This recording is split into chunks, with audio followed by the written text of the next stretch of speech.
मेरे प्रिय बच्चे, अब तो तुम अपनी मंजिल की ओर बढ़ रहे हो।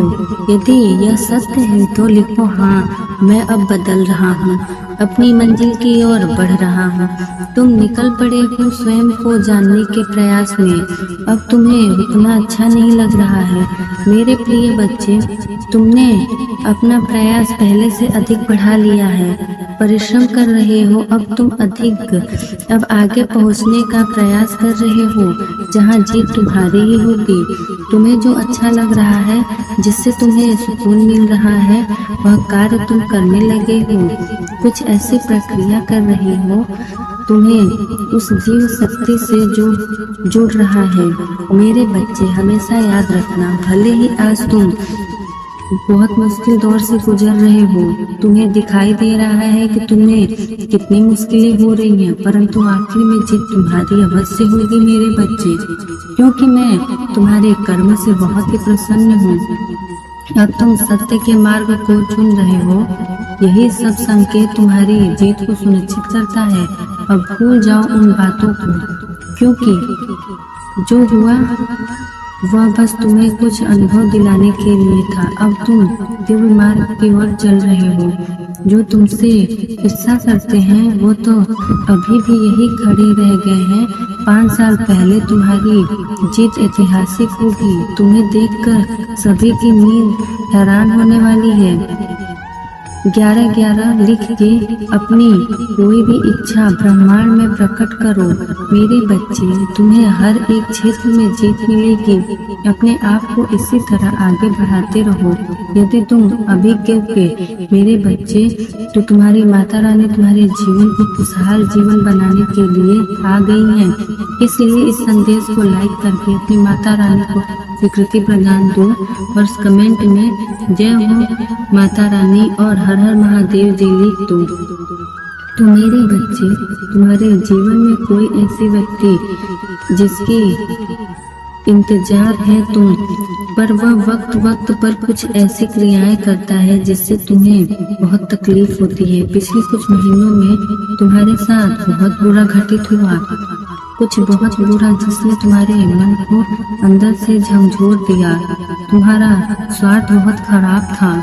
तुम्हारे मन में बहुत काम बिगड़ रहे थे। जो कार्य तुम कर रहे थे वो सब बिगड़ते जा रहे थे। व्यक्ति तुमसे बहुत प्यार करता था और तुम्हें भी पता था कि वह व्यक्ति कौन है। तुम्हारा काम बनते बनते बिगड़ जाता था और जब तुम मन लगा कर काम करते भी थे तो 1-2 दिन तक वो बहुत अच्छा रहता था, पर उसके बाद अपने यहाँ आप ही वो ऊर्जा, तुम्हारी एनर्जी डाउन हो जाती थी। तुम्हारा फिर से किसी चीज में काम करने का मन नहीं करता था। तुम्हें बहुत उलझन में महसूस होती है। तुम्हें सब कुछ छोड़कर भाग जाने का मन करता है। कुछ अच्छा होता भी है तो उसकी खुशी भी ज्यादा देर नहीं टिकती। तुम्हारे मन के अंदर डर बैठ चुका है कि अगर यह खुशी तुमसे किसी ने छीन ली तो, अगर वो व्यक्ति ने तुम्हारे ऊपर किसी ऊंचा का प्रयास कर दिया तो, अगर उसने तुम्हें बर्बाद करने के लिए कुछ बहुत बड़ा षड्यंत्र रच दिया तो तुम कैसे बचोगे? तुम्हारे परिवार कैसे बचेगा? और यह डर आगे और तुम्हारी इस चिंता को समझ रही हूँ, क्योंकि मुझे भी पता है उस व्यक्ति की मानसिकता क्या है। वह कितना गंदा सोच रखता है और वह कितना गंदा कर सकता है। यह तो तुम्हारी कल्पना से पूरा हो रहा है। अब तो डरने की जरूरत नहीं है तुम्हें। अब मैं उससे तुम्हारे जीवन से बाहर निकालने वाली हूँ। अब उसके कर्मों का फल उसे मिलने वाला है। उसके प्रत्यंत्र सजा उससे मिलने वाली है। मेरे बच्चे, तुम पूरे प्रयास करो और दो यह सोच कर छोड़ दो कि तुम्हारे अच्छे कर्मों का फल तुम्हें मिलेगा ही मिलेगा। तुम्हें बर्बाद कर देगा वह, तुम्हारे साथ ऐसा कर देगा, वह वैसा कर रहा है इसलिए तुम इतने दुखी हो। नहीं तो इसलिए दुखी हो क्योंकि तुमने कुछ सीखने के लिए यह दुख दिया जा रहा है। मेरे रहते कोई भी शत्रु कितना भी ताकतवर क्यों न हो, वह तुम्हें हानि नहीं पहुंचा सकता। वह तुम्हें हानि नहीं पहुंचा सकता। मैं तुम्हारी रक्षा करने के लिए खड़ी हूँ। तो उस विचार को तो अपने दिमाग से निकाले बाहर फेंको कि कोई तुम्हें कुछ कर सकता है। अब उसके कर्मों का फल तो उसे मिलेगा ही, अब उसे मिलेगा और अब वो तुम्हारे जीवन से बाहर जाने वाला है पूरी तरीके से।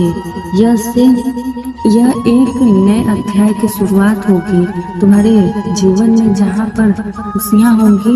उसके जाने के बाद तुम्हारा मानसिक संतुलन बहुत मजबूत होने वाला है। तुम अंदर से बहुत मजबूत हो जाओगे। उस व्यक्ति के जाने के बाद उसके साथ साथ उसकी नकारात्मक ऊर्जा भी तुम्हारे जीवन से बाहर चली जाएगी, जिसके बाद तुम्हारा हर बिगड़ता हुआ काम बनने लगेगा। तुम खुश रहने लगोगे, तुम्हारा स्वास्थ्य तुम्हारा साथ देने लगेगा, तुम्हारा परिवार भी खुश रहने लगेगा। खुशियों का आगमन होगा तुम्हारे परिवार के अंदर और वह इंसान बाहर जाएगा, वह निश्चित है। अब उस इंसान को तुम्हारे जीवन से बाहर निकालने का समय आ चुका है और अपनी सजा, अपने कर्मों का फल भोगने का समय भी आ गया है। अब वह तुम्हारा और बुरा नहीं कर पाएगा। बुरा करना तो छोड़ दो, अब वह तुम्हारा बुरा सोच भी नहीं सकता। तो तैयार हो जाओ अब एक नए अध्याय के लिए, जो उस इंसान की नकारात्मक ऊर्जा के बिना एक खुलकर सांस लेने के लिए, क्योंकि अब तक तो तुम घुटन की जिंदगी जी रहे थे, जिसमें तुम्हारा दम घुटता था, तुम सांस भी खुलकर नहीं ले पा रहे थे। तुम्हारे परिवार में खुशियाँ टिकती ही नहीं थी, क्योंकि वह व्यक्ति यह सब कुछ कर रहा था।